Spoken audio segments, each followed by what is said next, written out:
So, ito yung pulmonary trunk. Nahiwalay siya dahil wala kaming pulmonary trunk, putol siya. Pero ito pa rin talaga yung ano niya. Tapos, ano? Ay, ito naman yung ano, wall of left ventricle. Kasi makapal siya kaya nga wall. Ito naman yung left, ay ano, interventricular septum. Tong malaki, naghahati sa heart sa loob. Then, ito naman yung wall of right ventricle.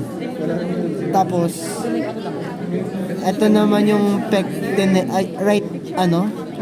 Ito yung ano eh, pectinate muscle. Tapos, ito yung tricuspid valve. Tapos, ito yung papillary muscle. Tapos, ito yung trabeculae carneae. Tapos, ito, yung ano, yung, ito. Aortic semilunar valve. Tapos, ito, ano siya, left bicuspid or mitral valve kung tawagin. Then, ito, yung chordae tendineae. Tapos, ito naman yung ascending aorta namin. Tapos, ito yung left auricle.